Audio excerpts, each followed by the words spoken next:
चलो बच्चों, आज आप लोगों को वायुमंडल की संरचना के बारे में बताने जा रहे हैं। वीडियो मेरा लंबा ना हो इसलिए पूर्व से ही ये मानचित्र बना के रख लिए।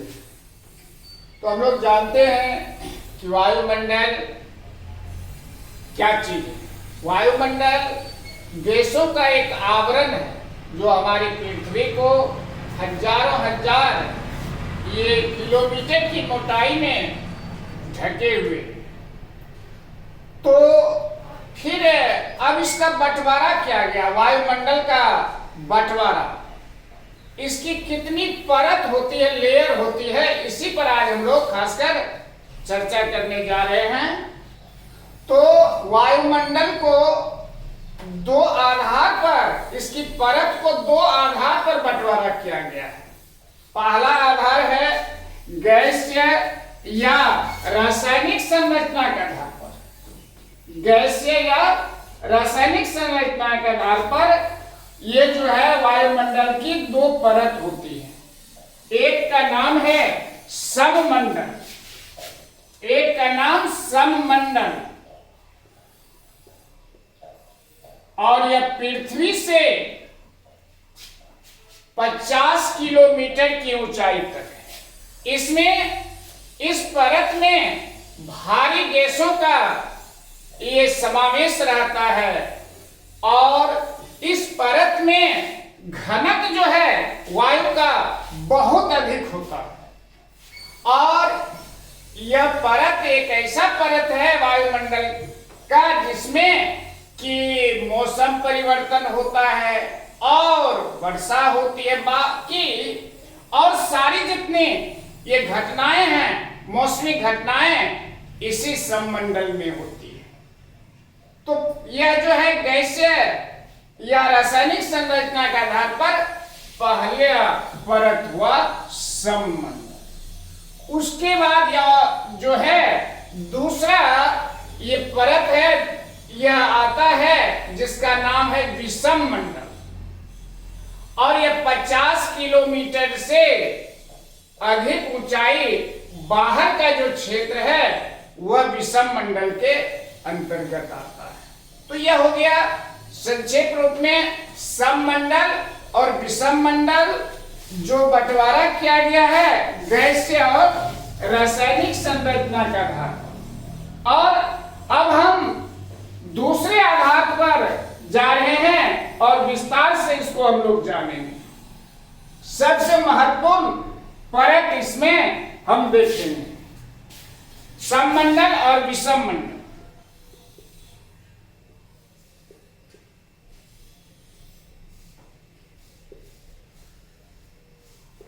अब हम जो मुख्य परत है वह है तापीय संरचना के आधार पर।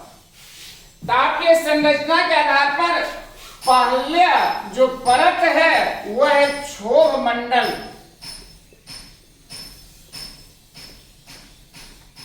अब इससे हम लोग रूबरू हो लें, यह किस प्रकार का है।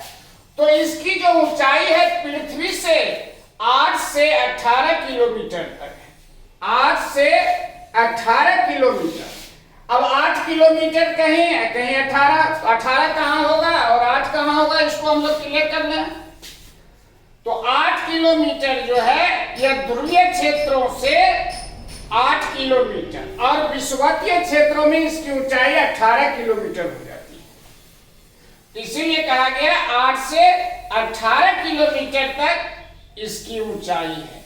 अब इसमें जितनी भी ये घटनाएं घटती है, वायुमंडलीय घटनाएं जितनी घटती है, मौसम परिवर्तन हो या आंधी तूफान का चलना हो, बिजली का कड़कना हो, वर्षा का होना हो, सर्दी गर्मी बरसात, जो भी घटनाएं घटती है इसी क्षोभ मंडल में होती है।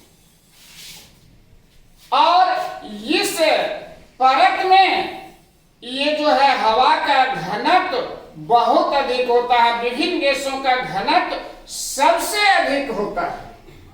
और इस घनत्व का लाभ भी हमें है, बहुत अधिक लाभ है।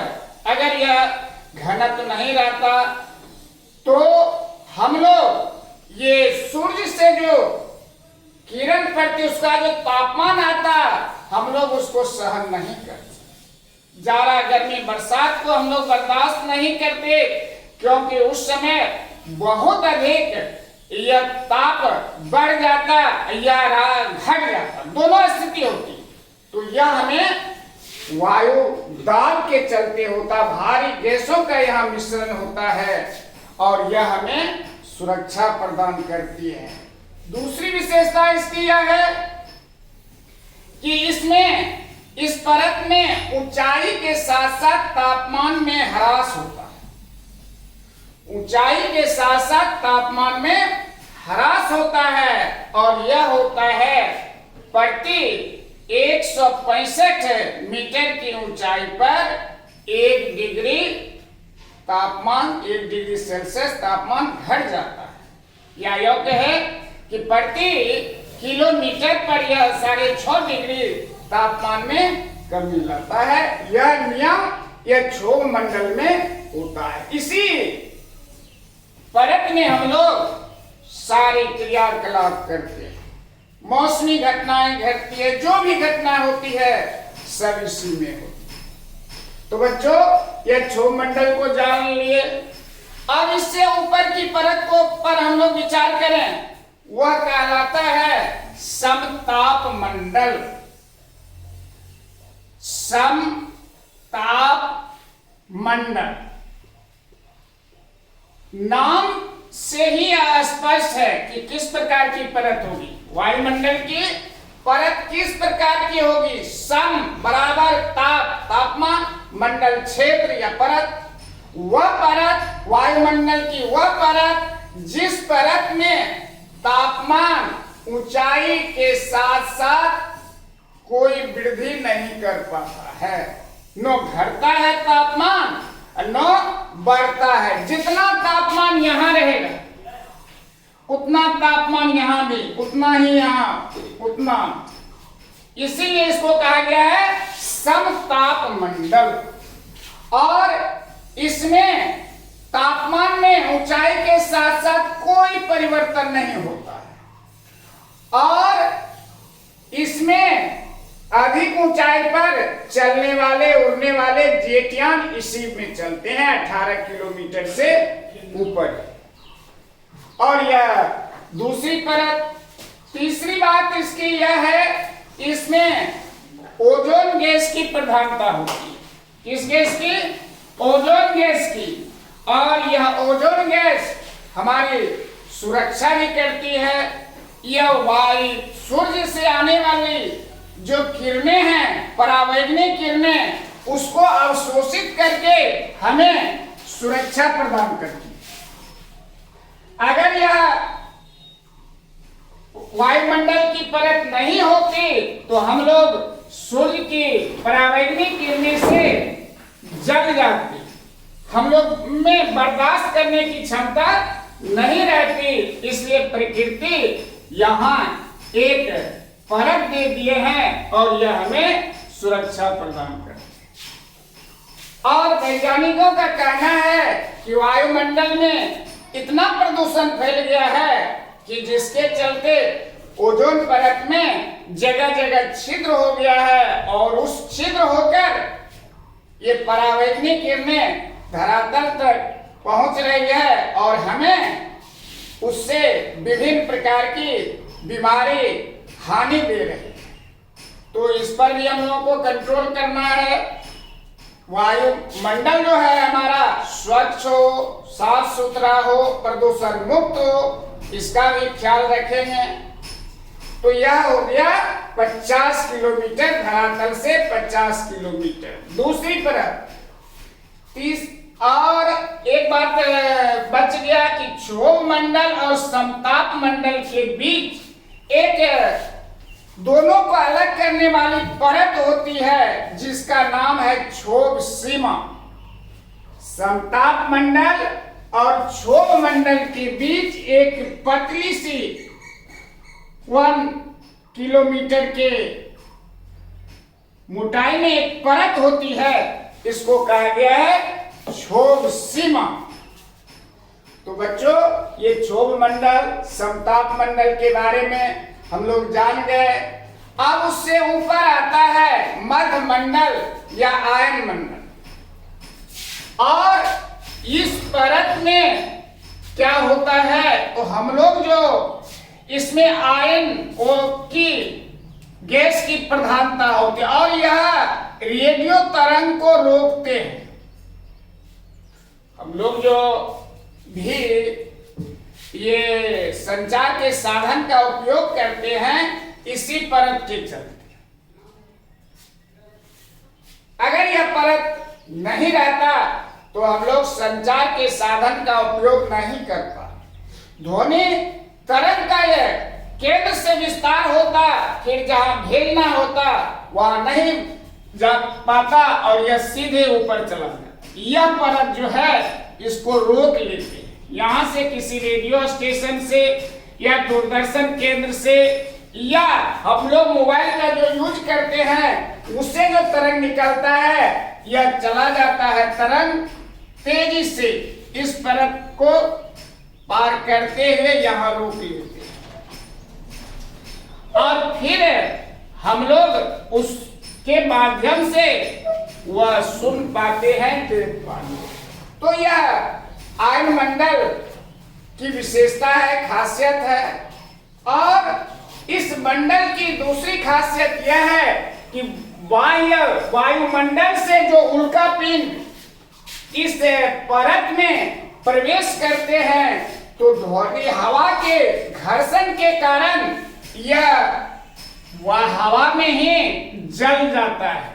हम लोग रात के समय देखते हैं एक लंबी चिंगारी की तरह पृथ्वी तक आती है, और वह क्या हमारी प्रकृति रक्षा करती है। परत जो दिए हैं हमारी रक्षा के लिए। अगर यह परत नहीं रहता तो उनका पिंड आता, सीधे हम लोग के ये घर पर गिर के आग लगा देते, हम लोग को बहुत हानि पहुंचा। लेकिन यह प्रकृति हमारे लिए कितने शुभचिंतक है कि एक परत दे दिए और उधर से जो उल्का पिंड आती है और यहीं जल के भस्म हो जाती है, राख बन जाती है।